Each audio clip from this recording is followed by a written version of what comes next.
Boa noite, pessoal. Bem-vindos ao Comida e Cultura. Vou chamar aqui a Nurit. Tá? Online. Bem-vindo todos e todas. Olá! Oi, tudo bem? Tudo e você, Nurit? Tudo certo. Tá me ouvindo bem? Você tá? Tô. Eu tô com um fone novo aqui, eu tô testando. Espero que ele não caia, porque ele é sem fio, então eu tô meio. Então, bem-vinda aqui ao Projeto Comida e Cultura. Eu sou a Ariela e eu vou apresentar você para quem não te conhece. A Nurit Ben-Suzan, ela é bióloga, ela é escritora, ela é ativista pelo meio ambiente. E, Nurit, você se descreve uma ex-humana, né? Que está desacreditada da humanidade. Então, eu adoro essa descrição que você faz de si mesma e queria que você contasse um pouquinho sobre isso. O que é desistir da humanidade? Eu estou mudando aqui de lugar porque eu já vi que a minha internet onde eu estava não estava funcionando. Só um Ah, minutinho então aqui. tá. Vou me realocar aqui no novo lugar aqui para ver se eu Claro. consigo uma conexão melhor. É que às vezes é impressionante. Parecia que estava tudo certo, mas acho que aqui está melhor. Ela, Então, ela muda, a internet é um saco. Ela é ótima, mas ela é ruim. ela é ótima, exatamente, ela é ótima. Então, essa ideia de desistir da humanidade é porque, quer dizer, na verdade muito mais uma provocação do que uma desistência real. Mas tanto é que eu sempre brinco que eu desisti de ser humana, mas eu continuo sendo bióloga. Então, na verdade, o que acontece é que é, são tantas vezes, tão reiteradamente, a gente vem percebendo que a gente, como espécie, como humanidade, tem falhado barbaramente em atender todos os seres da nossa espécie, em manter o planeta minimamente saudável, que você vai desesperançando, né? Então, na verdade, é uma provocação, mas é também um retrato da minha desesperança, do meu pessimismo. Apesar de que eu acho que a gente não deve parar nunca de lutar, eu tenho sentido que nos últimos tempos eu faço isso muito mais como um imperativo ético, até do que como uma real esperança de uma mudança radical que leve a gente a um cenário de um pensamento mais coletivo, mais solidário, a uma alternativa real ao desenvolvimento. Me diz uma coisa, hoje em dia você atua bastante no Instituto Socioambiental, né, no ISA. Então, eu queria que você contasse para quem está assistindo o que é o Instituto, para quem não conhece, e qual que é a sua atuação lá, o que você faz lá. Então, o Instituto Socioambiental é uma ONG socioambientalista, e aí vale um parênteses para explicar um pouco que existe uma diferença entre uma ONG ambientalista e uma ONG socioambientalista. Uma ONG socioambientalista, hoje, talvez, as coisas já tenham andado e se confundem um pouco. Mas houve um determinado momento, algum tempo atrás, onde as organizações ambientalistas estavam muito longe das comunidades, dos povos indígenas. Então, tinham uma ideia de conservação da natureza que muitas vezes era uma conservação sem gente, o que é uma coisa esquisita, porque a natureza que a gente vê aí fora e aqui dentro, em todos os lugares, ela é ela é uma coisa amalgamada na gente. Então, não existe, na verdade, natureza sem as pessoas e sem as comunidades. E quando você pensa em povos indígenas, comunidades locais, que estão envolvidos com a floresta, com o cerrado, com os desertos, com as savanas, desde sempre, essa interação que eles têm com os ambientes faz com que a natureza que a gente vê ali, que pode parecer uma natureza selvagem, na verdade ela é um resultado da interação. A paisagem é um resultado da interação entre as pessoas e aquele ambiente físico. Mas tudo isso é para dizer o seguinte, então, a galera socioambiental veio para tentar responder esse vazio que existia no movimento ambientalista, que era o vazio da presença das pessoas, da importância de povos indígenas, comunidades locais, na conservação da natureza, da biodiversidade, da paisagem. Então, o ISA, o Instituto Socioambiental, nasceu há 26 anos atrás. Ele é uma ONG que trabalha especificamente em 3 territórios. Trabalha no Xingu, no Alto Rio Negro, também ali na terra, em Roraima, na terra Yanomami, ou seja, subindo o Rio Negro ali, seus afluentes, e também no Vale do Ribeira, com as comunidades quilombola, no estado de São Paulo. Mas o ISA também tem, a sede do ISA é em São Paulo, mas a gente tem um escritório aqui em Brasília, que é onde eu trabalho, que é um escritório de política e direito socioambiental. Uhum. Eu, particularmente, tenho trabalhado muito com a questão do conhecimento tradicional, do conhecimento de povos indígenas, de comunidades locais, desse conhecimento que é fundamental para a conservação das paisagens e que é extremamente desvalorizado. Quer dizer, a gente sempre tem uma ideia de que conhecimento dos povos originários é um conhecimento que, no máximo, serve como subsídio para o conhecimento científico.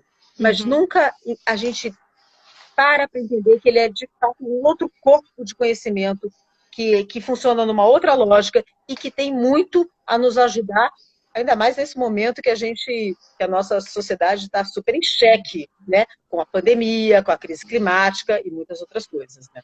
Uhum. Quando que você acha que a humanidade assim parou de ter medo da natureza e começou a usar a natureza só como recurso?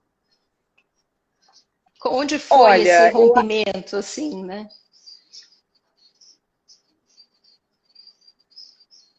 Opa, sua internet parou aqui. Voltou agora. Tá meio aqui. Eu acho que a gente, claro, eu acho que foi um processo, né, de passar a temer, deixar de ter medo. A natureza era uma coisa assustadora, né? Bichos ferozes, prontos para nos comer, toda essa situação de você não tem o que comer, ou eventualmente tem muito, eventualmente não tem nada, você tem enchentes, você tem chuva, você tem fome, você tem seca. Mas eu acho que à medida que a gente conseguiu, como espécie, ter algum controle e entender um pouco melhor os processos da natureza, a gente começou o nosso medo começou a cair, principalmente à medida que a gente começou a inventar técnicas que nos permitiam, como a agricultura, que nos permite, né, ter mais constância na alimentação, técnicas para matar animais selvagens, para a gente se abrigar do frio, para a gente se abrigar da chuva. Então, mas ainda assim a gente tinha muito medo. Eu acho que tem um momento que é difícil dizer qual mas é que a gente deixa de ter medo mas parece que a gente passou de um extremo para o outro. Antes a gente tinha medo como espécie, mas depois a gente começou a achar que a gente poderia dominar de tal maneira a natureza que ela passaria, então, a nos servir. A gente saiu daquela situação onde a gente passa o tempo todo com medo para essa situação onde a gente simplesmente acha que a natureza é um conjunto de recursos que estão aí para garantir a nossa sobrevivência. E até esse momento que a gente vive atualmente, que é um momento de tamanha arrogância da espécie humana, que acha que vive independente da natureza, né? Como se o que a gente comesse, o que a gente sentisse, e toda a garantia de água, qualidade de ar, fertilidade do solo, polinização e até uma estabilidade climática não dependesse da natureza, né? Pois é. Eu li num texto recente aí que você escreveu, de um livro do Frederick Gross, que você tem falado bastante dele, né? O Desobedecer. É esse livro, né, que você tem falado? Tá me ouvindo, não? Desculpa, mas é que falhou tanto que eu acho que eu vou até tentar fazer uma nova mudança de local aqui. Tenta. Aqui meu fone também caiu. Estou fazendo um passeio. Vou tentar aqui agora. no novo lugar. Tá bom. Desculpa, mas é que normalmente até que funciona bem. Eu não sei quem desceu hoje, sabe como é que é? Né? Eu tô te ouvindo bem de vez em quando, só que tá dando uma picotadinha. Tá me ouvindo Mas quando agora? você fala, para mim, corta muito. Tô... Tá. Fala, o que você ia perguntar, por favor. Eu estava falando de uma citação que você escreveu recentemente num texto seu, de um livro do Frederic Grosso, Desobedecer, que você tem falado bastante sobre ele, e a citação é essa aqui: somos solidários das injustiças produzidas em todos os lugares. Né? Então, eu queria que a partir disso você falasse um pouco para a gente como que você vê a responsabilidade de todos nós, exatamente, justamente, nessa situação que a gente está vivendo, que você já estava falando aí, da pandemia. Pois é, eu acho que o Ferdinand Gross, ele traz essa ideia da responsabilidade infinita, da responsabilidade sem limites, que é muito interessante. Até não é, o livro nem foi escrito por ocasião da pandemia, mas ele é extremamente adequado para esse momento. Eu acho que ele dá duas dimensões, entre outras, da responsabilidade, que são particularmente interessantes nesse momento. Um é a responsabilidade do mundo, é a responsabilidade que a gente tem com o mundo. Você não pode, claro que você não é o único responsável, mas também se eximir dessa responsabilidade pelo que acontece no mundo. Então, quando você pensa, por exemplo, o desmatamento da Amazônia. Não, mas eu não tenho nada a ver com isso. Desmatamento da Amazônia, eu não. Bom, a Amazônia está lá, eu estou aqui, né? Eu não sou garimpeira, não sou motosserra. Não. Mas, na verdade, quando a gente pensa, é claro que a gente tem uma parcela de responsabilidade sobre o desmatamento da Amazônia. Você tem isso quando você come. Quer dizer, o que você come? Você come carne? Então de onde vem essa carne? O que você consome? Quais são o contingente de coisas que você consome pode te ligar pelas cadeias produtivas ao desmatamento da Amazônia. Mas não é só isso. Né? Na verdade, a nossa própria, digamos, não, à medida que você não se posiciona, ou que você se mantém neutro, você também é cúmplice do que está acontecendo. Então, na verdade, por várias, tanto pelo consumo, quanto pela neutralidade ou pela inação, a gente está ligado, sim, ao que acontece no mundo. Então, a gente está falando do desmatamento da Amazônia, mas a gente pode falar da crise climática, a gente pode falar da crise da água, a gente pode falar da desigualdade, do racismo, do preconceito, da discriminação. Todas essas coisas a gente tem uma responsabilidade compartilhada com todos os outros seres do planeta sobre o que está acontecendo, seres humanos do planeta, sobre o que está acontecendo. A outra responsabilidade, que é muito interessante, essa que ele chama da responsabilidade com o vulnerável. Ou seja, você que não está numa situação vulnerável, você tem sim uma responsabilidade com aquela pessoa ou com aquele organismo que está numa situação vulnerável. Não é porque você acha que você não pode fazer nada, ou porque você acha que não, o que eu tenho a ver com essa pessoa, é que você deveria se eximir dessa responsabilidade. Mas, por fim, talvez a coisa mais interessante que o Gross traga para a gente nesse momento é que a gente precisa entender que a gente precisa pensar mais criticamente para poder conceber algum futuro pós-pandêmico. A gente não pode estar pensando o pensamento já pensado, o chamado pensamento com corrimão, como a Hannah Arendt dizia. A gente precisa pensar um pensamento novo, um pensar crítico. Né? E isso é que pode trazer alguma esperança e alguma possibilidade de futuro na pós-pandemia. Eu até brinco dizendo que a gente devia obedecer às recomendações da Rainha Branca de Alice no País das Maravilhas. A Alice encontra a Rainha Branca e aí a Rainha Branca diz assim convida ela a pensar em alguma coisa impossível. Aí a Alice diz, ela pensar em coisa impossível não serve para nada. E aí a rainha diz, não, inclusive você serve sim, e você não pensa em nada impossível, porque você não tem a menor prática. Eu, quando tinha sua idade, fiz a rainha para Alice. Eu pensava em 6 coisas impossíveis antes do café da manhã. Então, eu acho que, na verdade, aceitando o convite da Rainha, a gente precisa pensar em coisas que parecem impossíveis, que a gente já perdeu a prática de pensar, mas que podem se tornar possíveis, e se tornarem possíveis, podem fazer do futuro pós-pandêmico uma coisa, um mundo melhor. Então, o problema é que o nosso imaginário tão colonizado que a gente tem até dificuldade de pensar em alguma coisa que parece impossível, mas que poderia ser possível se algumas coisas mudassem. E talvez esse momento, confesso que eu sou meio pessimista, mas talvez esse momento da pandemia, que o mundo desacelerou, que a gente vê que a nossa sociedade, a nossa forma de viver está em xeque, talvez esse momento serviria para a gente tentar imaginar, pensar um novo mundo e novas possibilidades. Tá, o livro que perguntaram aqui qual é o livro que você tinha falado é o Desobedecer, né, do Frederic Gross. E aí eu fico pensando, quando você estava falando isso, assim, como que a gente consegue sensibilizar essas pessoas que até agora preferiram ou até decidiram, eu acho, não ver o que está acontecendo, né? E aproveitar para te perguntar, dentro dessas mudanças impossíveis que você falou, será que principalmente uma mudança de modelo econômico não seria assim imprescindível para que a gente conseguisse, enfim, pensar em novos modelos gerais?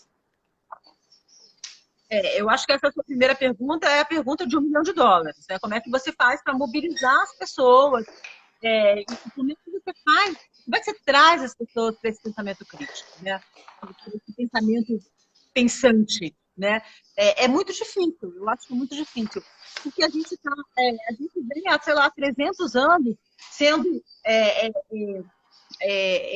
colonizado, adestrado, domesticado para pensar de uma certa forma.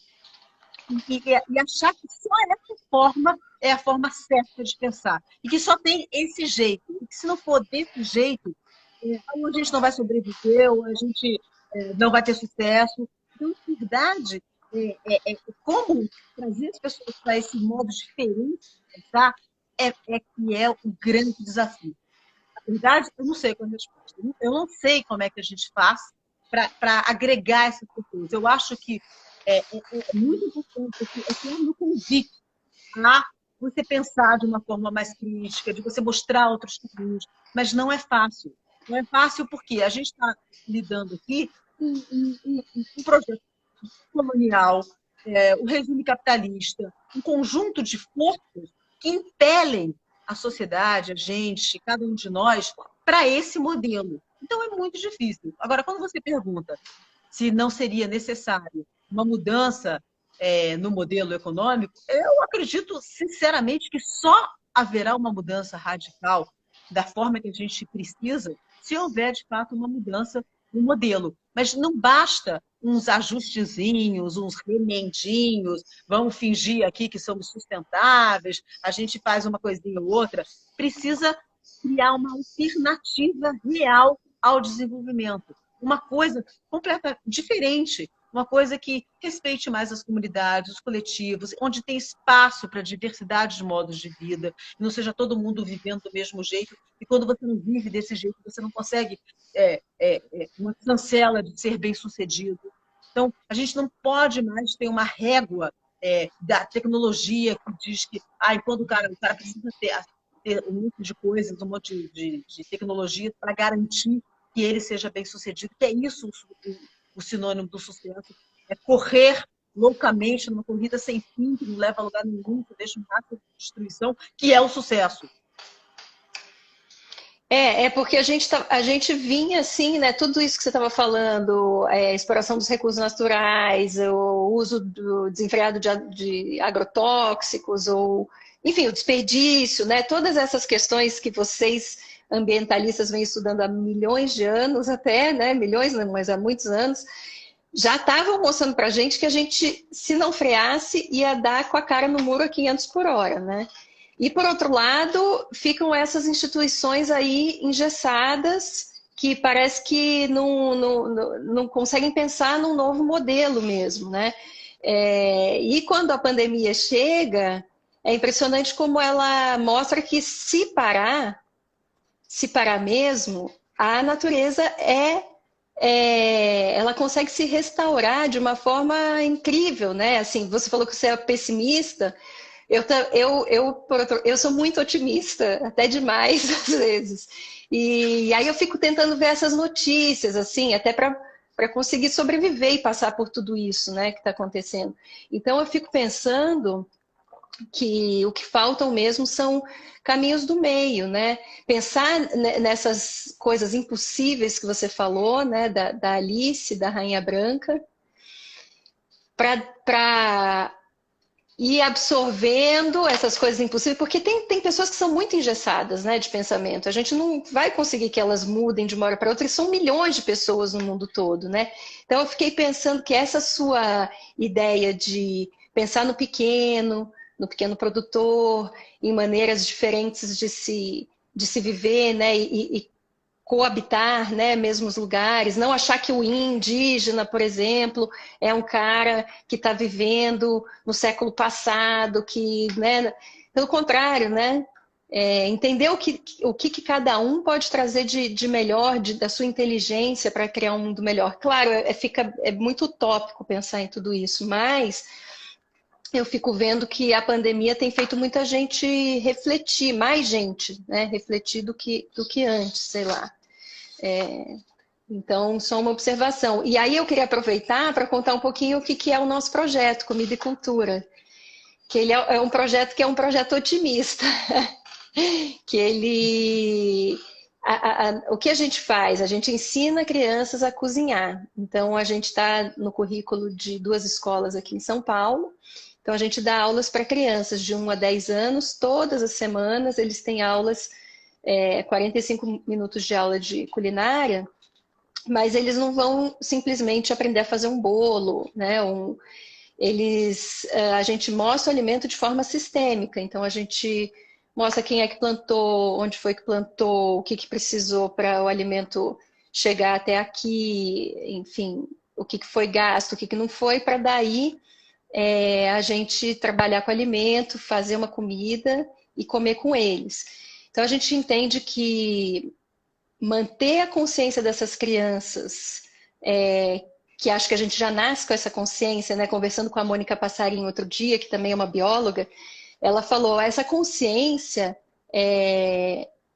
a gente não é que a gente precisa se conscientizar que a gente faz parte da natureza, a gente nasce com essa consciência, ela falou, e a gente vai perdendo ela. Achei isso super bonito. Então, o papel do educador seria manter essa consciência, né? Desse pertencimento à natureza. E peraí que caiu o meu fone, vou botar aqui. E aí, com isso, então o que a gente faz no projeto Comida e Cultura justamente é tentar manter isso e trazer consciência para aqueles que perderam, né? Desses ciclos todos que existem do alimento até chegar a gente, que nem o brincar não começa no brinquedo, né? A comida também não começa só no cozinhar, né? Para a gente entender tudo isso, você tem que entender, você tem que trazer a criança para esse lado. E aí, então esse é o projeto Comida e Cultura, e que a gente tem esse sonho de levar para todas as crianças, para a gente trazer uma mudança no pensamento e no consumo, não só do que a gente come, mas também do que a gente usa por aí, né? Que nem você falou, a natureza, a gente veste natureza também, né? E aí queria te perguntar quais são, o que a gente pode, ao invés de pegar da natureza, o que a gente pode observar na natureza que sirva como inspiração e modelo, assim, você como biólogo, eu acho que você deve ter dezenas de exemplos para dar para a gente que podem até ajudar a gente a pensar nessas coisas impossíveis que você falou, né? Sim, eu vou falar sobre isso, mas antes até queria fazer um comentário sobre o projeto Comida e Cultura. Essa ideia de mostrar para a pessoa de onde as coisas vêm, parece uma coisa tão normal, né? Tão fácil, tão simples, Besta, mas é uma né? coisa fundamental, porque você vê, né? A gente está aqui enfrentando essa pandemia, a gente já enfrentou outras pandemias que atingiram os humanos e muitas que atingiram os animais. E uma boa parte dessas pandemias nasceram nessas fazendas industriais de criação de animais para o abate, né, para a produção de proteína animal. Animais são geneticamente semelhantes, né? Então a doença vem ali e mata todos os animais. Enfim. Agora, a maior parte das pessoas não tem a menor ideia de que elas vão ali no supermercado, compram uma bandejinha linda, asséptica de frango, que muitas vezes esse frango vem de um galpão fortemente iluminado, com milhares de galinhas se bicando, às vezes com o bico cortado, num espaço exíguo, num lugar horrível, cheio de antibióticos para as galinhas não ficarem doentes. Assim, a pessoa não consegue fazer nem a conexão entre uma coisa e outra. Outro exemplo que eu acho muito impressionante sobre comida e o processo é que é muito gostoso comer chocolate, mas a maior parte das pessoas não tem noção de que você tem um contingente enorme de trabalho escravo infantil na cadeia do chocolate. E que tem sido 1000 vezes denunciado, 1000 vezes as empresas se comprometem e não fazem nada. Então, quer dizer, é lindo comer chocolate, é ótimo, uma delícia, mas a maior parte das pessoas mal sabe que quando ela está comprando um chocolate de marca A, B, C ou D, elas estão, de alguma maneira, envolvidas, apoiando o na verdade, o que vocês fazem é de tentar mostrar para a pessoa o que está por trás do que está comendo e que você não vai comer chocolate da marca A ou B sem sujar sua mão de sangue, é fundamental. É fundamental. E esse tipo de coisa eu acho que é uma coisa que pode realmente mudar, talvez devagarzinho, né? Porque também, apesar de que a gente gostaria de que a mudança fosse rápida, diz a Vandana Shiva que a mudança tinha que ser rápida, porque se ela não for rápida o suficiente, a destruição vai ser mais rápida e mais revolucionária. Então, seria bom que a mudança fosse muito rápida. Talvez a mudança não consiga ser tão rápida. Mas, enfim, eu acho que é um trabalho muito importante, é uma maneira muito, muito boa de mostrar para as pessoas que, sim, elas podem ter mais responsabilidade em relação ao que elas consomem e que elas podem, sim, fazer escolhas. Né? Quer dizer, não vou morrer porque se não puderem consumir um chocolate da marca Albi. Uhum. E sobre a natureza e suas inspirações, sim, a natureza é sempre impressionante, porque a natureza, a gente às vezes não se dá conta. Mas, por exemplo, ela já é fonte de inspiração para tanta coisa que a gente consome, sabe? Um exemplo o exemplo mais claro é os remédios. A gente tem um contingente imenso de medicamentos que são da natureza, que partiram de coisas da natureza e depois foram sintetizados. Por exemplo, aspirina. Aspirina é casca de salgueiro e depois foi o princípio ativo foi isolado, o gosto ruim foi modificado e tal, mas é basicamente isso. Então, a gente tem essas inspirações que são as mais óbvias, né? Medicamentos, comida, né? Mas a gente tem outro tipo de coisa também. A gente tem inspirações em formas de coisas. Por exemplo, turbinas eólicas com formato de cauda de baleia jubarte. Então, cauda o quê? De baleia jubarte? As turbinas eólicas, se descobriu que o formato da cauda da baleia jubarte aumenta imensamente o rendimento de uma turbina eólica. Então, eles começaram a copiar aquele modelo, aquele formato. Os trens bala tinham um problema muito grande de barulho quando saem do túnel e entram no túnel. Então, os engenheiros conseguiram um nariz para esses túneis, para esses trem-bala, baseado no martim pescador. O martim pescador entra e sai da água de uma maneira, e aí eles conseguiram, usando o mesmo formato, reduzir o barulho que os trens fazem quando entram e saem dos túneis por conta da resistência do ar. Então, você tem, dá para citar telas de celulares e computadores baseados na forma que as asas das borboletas refletem luz. forma de coletar água no deserto, inspirado nas formas que os besouros do deserto da Namíbia coletam água. E assim, tem um monte, né? Um monte de marca-passos baseados na forma que os peixes elétricos produzem energia. Mas tem um contingente imenso. Mas a verdade é que a natureza podia inspirar a gente para muito mais coisas. Então, a gente tem sistemas na natureza, sistemas descentralizados de decisão. Pensa, por exemplo, em formigueiros ou colmeias, colônias de fungos, sistemas radiculares de planta, onde a decisão não é tomada por um indivíduo ou uma célula que congrega tudo, ou como a gente, né, o cérebro que manda em tudo. Então, danificou o cérebro, o sistema todo. Então, danificou ali. Você tem quase um regime absolutista, né? É, que se reproduz na sociedade, né? Você tem sempre um líder, e aí quando o líder está ameaçado, ou quando um exemplo disso é quando, por exemplo, quando os europeus chegaram nas Américas, né? Rapidamente conseguiram desbaratinar o Império Inca. Tinha um líder. Aquele líder capturado, caiu o assassinado, império inteiro. Caiu o império todo. Então, sistemas que são descentralizados, eles são muito mais eficientes. As decisões são muito mais sábias quando elas são tomadas em sistemas descentralizados. Então, até o nosso sistema de gestão, até a nossa própria democracia podia se inspirar na natureza. E mais, a gente conhece tão pouco a natureza. Se a gente conhecesse mais, a gente teria tantas outras possibilidades de inspiração. E também, por exemplo, um contingente imenso de tecnologia que tem sido desenvolvida para viagens espaciais baseados nos designs das plantas.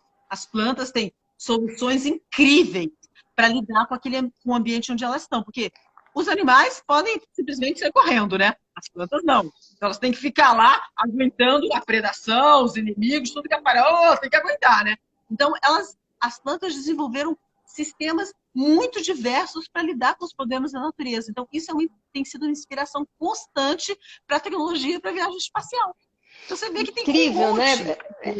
É impressionante. A natureza é sábia, esse ditado é muito real, né? Assim, a natureza é sábia. Isso que você estava falando dos regimes descentralizados, que nem você falou do projeto Comida e Cultura, né? Que é uma coisa que parece besta, óbvia e tal, mas tão necessária da gente pensar, porque claro que se tiver uma pessoa ali em cima tentando cuidar de todo aquele mundo de coisas embaixo, não tem como ela, ou mesmo que forem algumas pessoas poderosas e tal, entender tudo que está acontecendo ali para baixo, né? Você consegue absorver o que está um pouco além, né? Mas o que está muito além, você não tem nem como poder ajudar, mesmo que você quisesse. Né? Vamos supor que a gente tivesse um governo que realmente estivesse preocupado com tudo que está acontecendo e com todas em todas as cadeias, em todas as instâncias e tal. Mesmo assim, ia ser muito difícil, né? Então, quando a gente não tem, é pior ainda. Meu fone até caiu porque eu não posso falar sobre isso, que eu fico um pouco nervosa. Mas eu acho que tem bons motivos para ficar nervosa.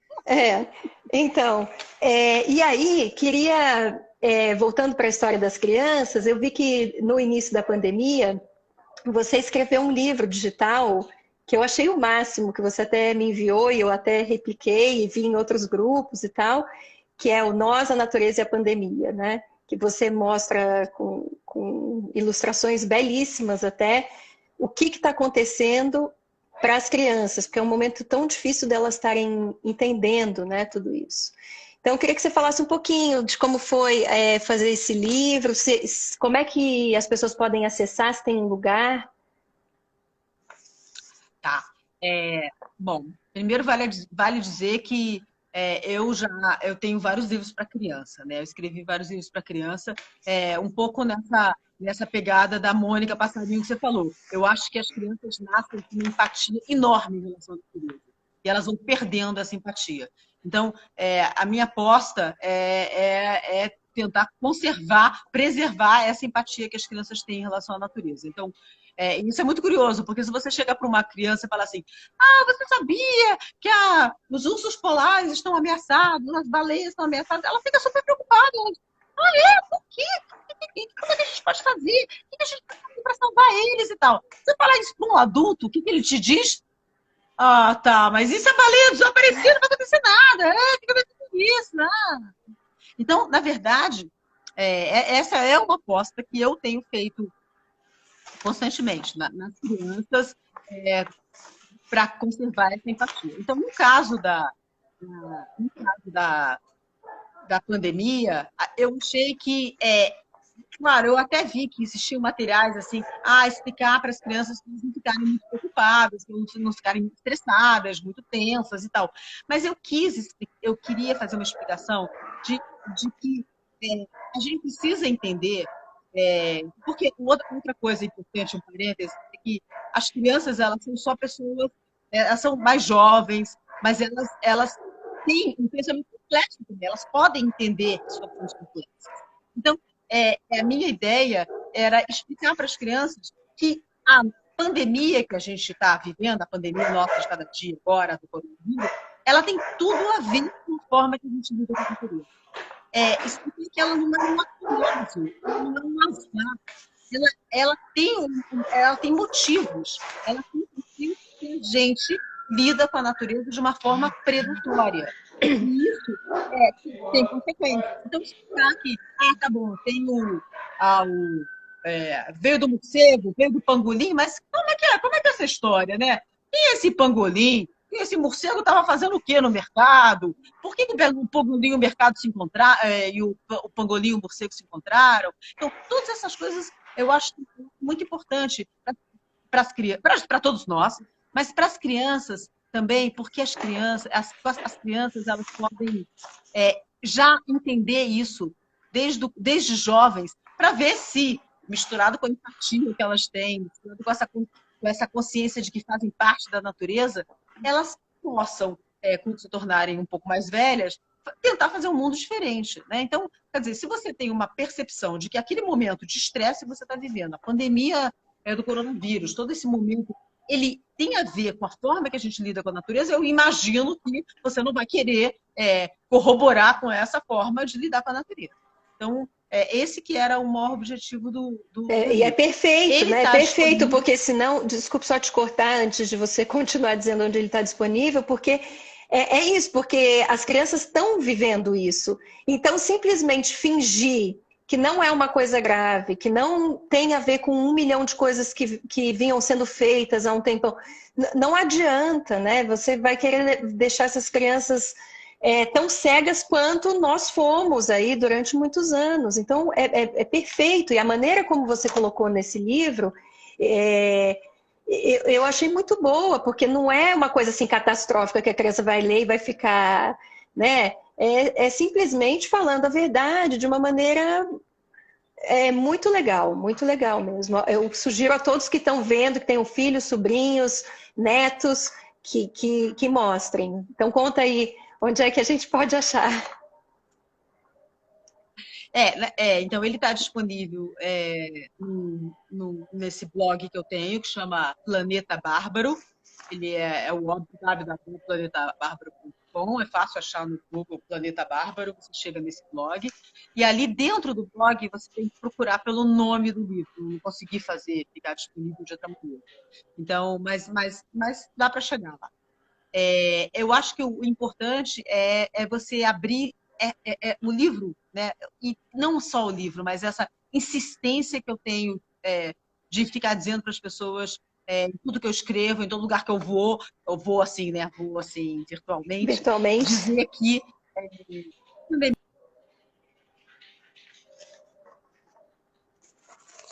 Opa, voltou agora, deu uma cortadinha. Não, a pandemia, ela é de nossa responsabilidade. Ela é, de fato, uma consequência do que a gente faz. Por quê? Porque é como se eu usasse isso para colocar uma cunha. A gente estava falando sobre como mobilizar as pessoas, como trazer as pessoas para um pensamento mais crítico. Então, a minha ideia é que isso funcione como cunha, assim, abrir um pedacinho, assim, para a pessoa começar a desconfiar que tem alguma coisa errada, para ver se aí a gente consegue passar nessa brechinha aberta, nessa cunha aberta, muito mais coisa para levar essas pessoas a pensarem mais criticamente. Então, eu acho que insistir que a pandemia é uma consequência das formas que a gente lida com a natureza, eu tenho entendido isso como uma cunha, uma forma de abrir um espacinho nesse pensamento hegemônico que a gente tem hoje, de que essa é a única forma de estar no mundo, que essa é a única forma de viver, que esse é o jeito e acabou, não tem outra maneira. Então, acho que é importante bater esse martelinho, abrir essa cunhazinha ali nessa hegemonia. É o que você falou, né? A diversidade tanto em tudo, né? Em tudo que a gente faz, né? Com quem a gente convive, o que a gente come, porque a pandemia está ligada não só a mudanças climáticas, mas essa sindemia, né? Que tem sido chamada assim, que é muito relacionada à alimentação, né? A crise da obesidade, a crise da má nutrição, porque a gente vê um monte de gente morrendo de fome. E, ao mesmo tempo, a gente vê um monte de gente obesa, né, com a questão da indústria alimentícia a todo vapor, né, principalmente agora na pandemia.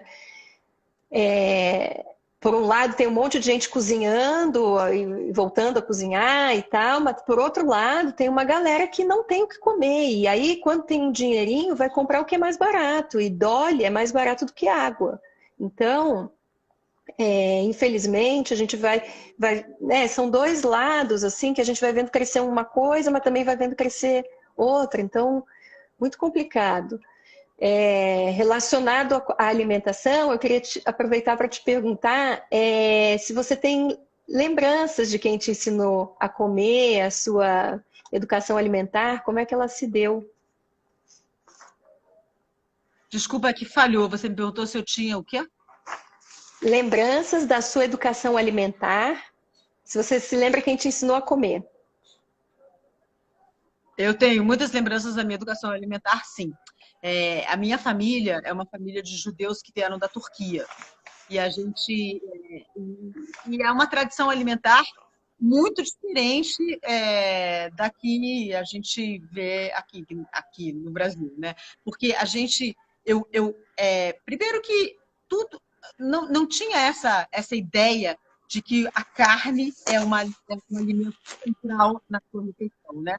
A carne estava presente, mas ela era sempre mais uma coisa. Então, era sempre carne com alguma coisa, né? Não faz carne só um bifão, assim, só. Uhum. Essa coisa de... Né? Isso é muito sul-americano, né? Muita coisa... a gente tinha muito essa... faz um quiabo com carne, faz uma vagem com frango, faz uma berinjela recheada com carne moída. Então, por sorte, cresci com essa forma de comer, que é o que eu como até hoje, como eu gosto de comer, que eu acho que é uma dieta, um pezinho no Mediterrâneo, né? Que eu acho que é uma dieta muito, muito razoável, muito bacana. E até as pessoas falam, eu fico estranho, porque as pessoas falam para mim, você não é vegetariana? Eu falo, não, eu não sou vegetariana, realmente, eu como super pouca carne. Eu não acho que as pessoas devam aderir, tem que ser vegetariano. Eu acho ótimo quem quer ser vegetariano, maravilhoso quem quer ser vegano, acho que tem espaço para tudo. Agora, essa ideia de que você tem que comer carne loucamente e que a carne é o prato principal de, né? de todas as suas refeições, não faz o menor sentido. Primeiro, porque é insustentável, né? E segundo, porque aí, de novo, a gente cai na responsabilidade daquela do Ferdinando Grosso que a gente estava falando. Quer dizer, não tem como você comer toneladas de carne e achar que você não tem responsabilidade sobre o que está acontecendo na Amazônia hoje. Quer dizer, você tem que fazer uma escolha. Então, agora, se todo mundo comesse 10% da carne que come, quer dizer, claro, todo mundo que tem acesso. Tem gente que não consegue comer absolutamente nada. Mas as pessoas que comem uma quantidade enorme de carne decidissem comer, de fato, 10% do que comem, 30% do que comem, isso já faria uma diferença imensa. Porque realmente certamente uma demanda. Então, eu acho que eu tenho muitas recordações assim, de cozinhar, de comer, da minha infância, dessa tradição que a minha mãe trouxe da Turquia. Acho, enfim, tenho recordações excelentes da minha É, de, de como. É incrível como, quando eu faço essa pergunta para as pessoas, elas vão diretamente para um lugar do afeto, assim, né? A comida pode te levar para caminhos assim incríveis. Por isso que a gente acha que trabalhar com comida com as crianças é realmente transformador, né? Porque elas entendem aquilo lá de um outro jeito, né? Quando a gente está na aula e fazendo aquilo juntos, e tem um afeto envolvido que te move para um outro lugar, né? Então, eu, eu acho muito isso. E eu também tenho maior dificuldade em não comer carne. Me identifiquei com o que você... Quer dizer, você não disse que tem dificuldade, você falou que você come também. Mas eu era muito carnívora. E essa coisa da responsabilidade, eu, meus filhos, meu marido, enfim, a família, todo mundo comia muita carne o tempo todo e tal. E a gente pôs assim na mesa mesmo e começou a repensar e falar, bom, vai ter que ter, as crianças deram uma esperneada, tal, mas tem dias assim sem carne aqui em casa agora. Eu acho uma glória, porque foi difícil conseguir, não é fácil mudar hábitos alimentares, né? Qualquer tipo de hábito é difícil mudar. Alimentar também, enfim. Então eu queria também aproveitar para te perguntar o que você acha. O que você acha sobre essa... Bom, você já falou um pouco, mas a alimentação desde a primeira infância, né, a gente conseguir aumentar o repertório dessas crianças desde o início, né, se isso pode não só gerar consumidores mais interessantes no futuro, mas também você acha que tem alguma coisa de mudança de paladar que o ser humano pode, experimentando mais, ter mais abertura assim para tudo depois na vida, para essa diversidade que você falou, da importância da diversidade?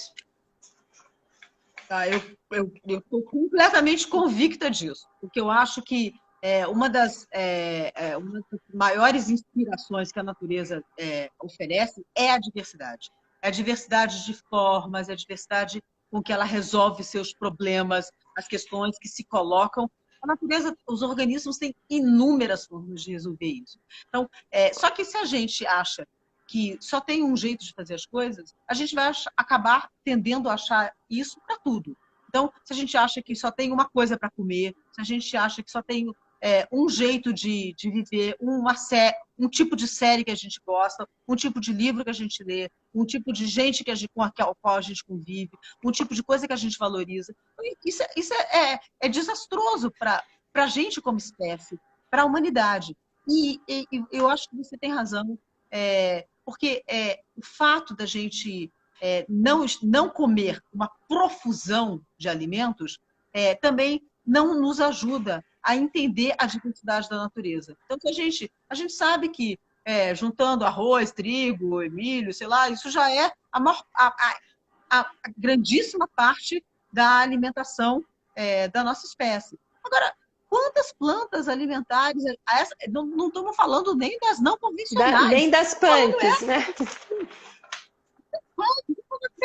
Das que estão ali nas gôndolas dos mercados. As pessoas não sabem, não comem.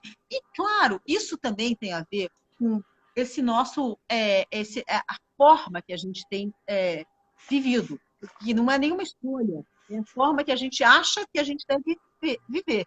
Nesse jeito, não tem tempo para cozinhar, não tem tempo para ensinar nada para o seu filho, não tem tempo para ensinar o seu filho a cozinhar, só tem tempo para sair correndo que nem um bando de maluco.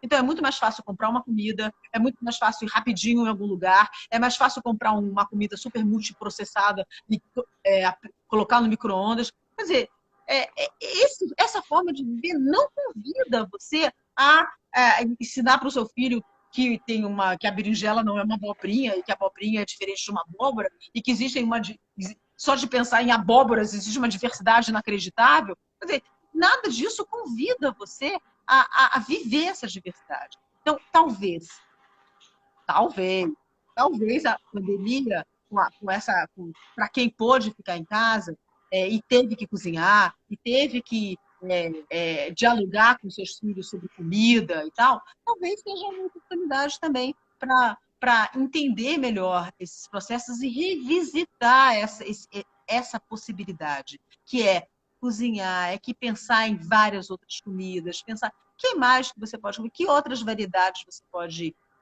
Porque não é só a composição dos alimentos, mas é o preparo também, né? Você pode preparar de tantas formas diferentes, né?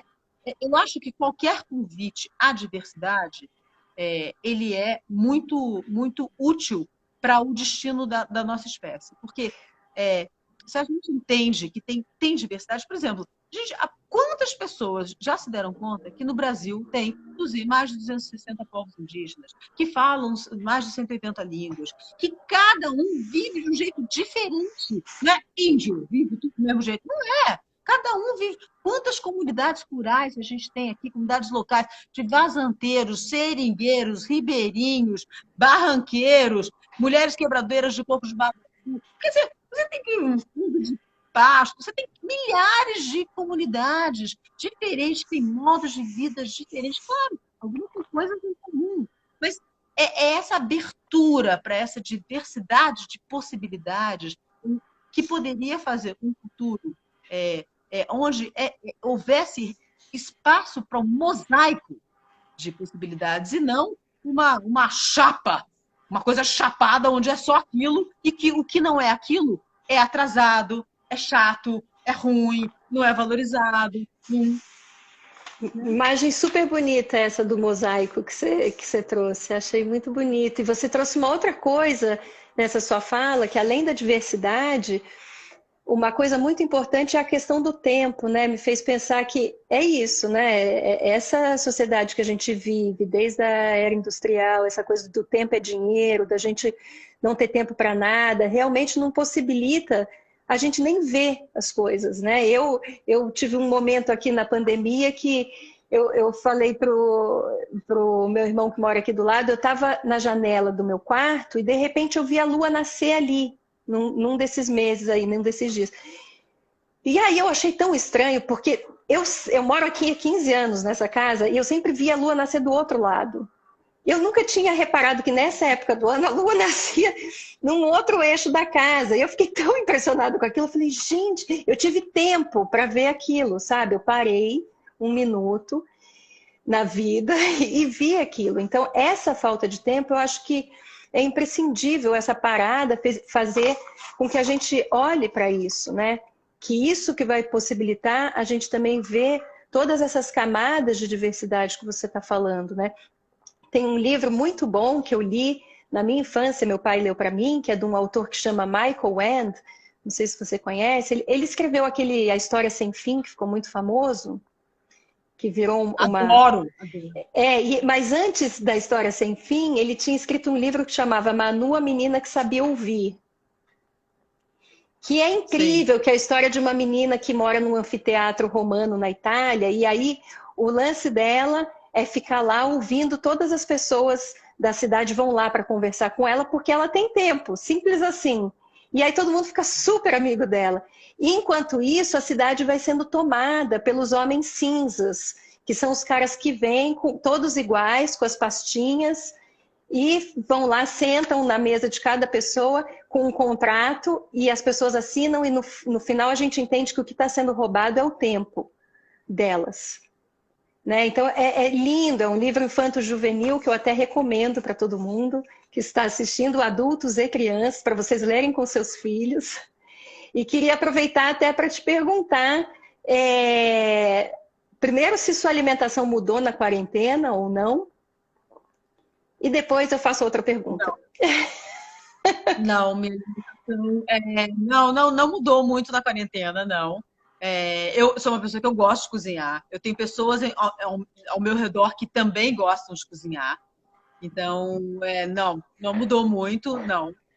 Tem esse problema de não dá para ir no mercado, mas a gente conhece uma galera que produz orgânicos, entrega e tal, então não mudou muito, não. Agora, eu queria aproveitar e falar um negócio sobre o tempo, né, que você falou. Eu acho que isso é, de fato, o que realmente o capitalismo conseguiu domesticar.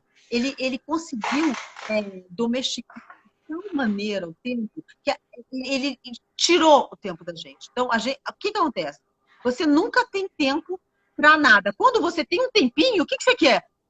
Você quer descansar, você quer um socorro, você quer esquecer das coisas, você quer um socorro. Você não quer ficar, sei lá, lendo um livro super, né? Você está tão cansado, você está tão, né?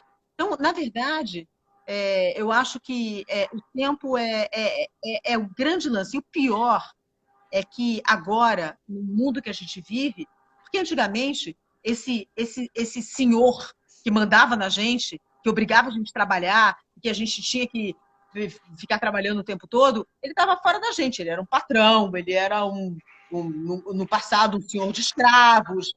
Mas hoje em dia, esse senhor que está com um chicotinho somos nós mesmos. É o Então, neoliberalismo, na verdade, né? o que deveria ser uma libertação em termos de tempo, né? Afinal de contas, agora a gente finalmente vai poder trabalhar de uma outra maneira e tal, se transformou no contrário. A gente se tornou ainda mais escravo e o tempo foi varrido completamente da gente. A gente tem o tempo que a gente tem de qualidade, ele só serve para a gente empenhar nesse sistema capitalista, neoliberal, globalizante, É isso mesmo.